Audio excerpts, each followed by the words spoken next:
Sir কি লিখছেন? না না কিছুই না। একটু দেখি। না দেখার কিছু নাই তো। ঠিক আছে, দেখবো না। আরে আরে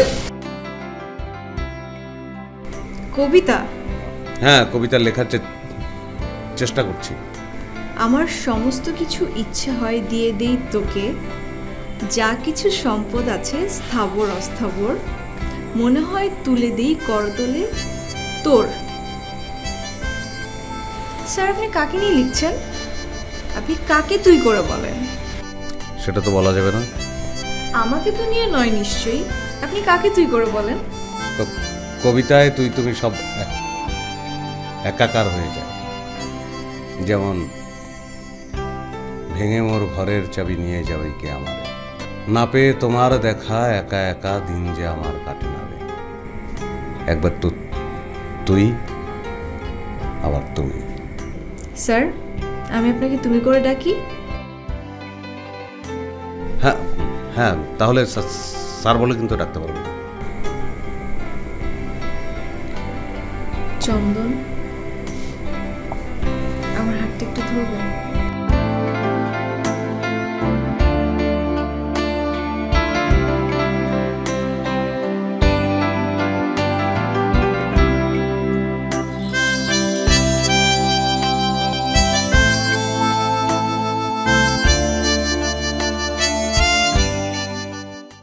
স্যার ইনি আসল মশিউল। ওনার সাথে ওনার সার্টিফিকেট আছে। তাছাড়া আমি নিজেও গণিতে মাস্টার্স। ওনাকে একটা অঙ্ক করতে দিয়েছিলাম, সাথে সাথে করে দিয়েছে। ভয়াবহ রকমের ভালো। বলেন কি? দাও দাও।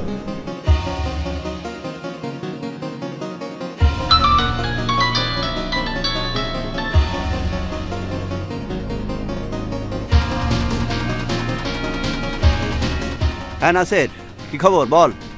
অলিওর একটু দেখ তো, কথা বলে গলা চিনতে পারিস নাকি? দাও কথা বলো। স্যার আমি মশিউল। হ্যাঁ মশিউল, কি ব্যাপার বলো তো? স্যার ওই আমার বন্ধু চন্দন, ও এ বাড়িতে মশিউল সাজিয়েছিল স্যার। ও অঙ্ক পারবে কোত্থেকে? ও তো কবি হওয়ার চেষ্টা করছে।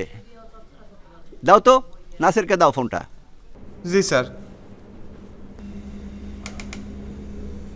হ্যাঁ হ্যালো অলিওর, আরে কি তাজ্জব ব্যাপার! আরে আমাদের বাংলার ছাত্র চন্দন নাকি তোর বাসায় মশিউল সেজেছিল। বলো কি?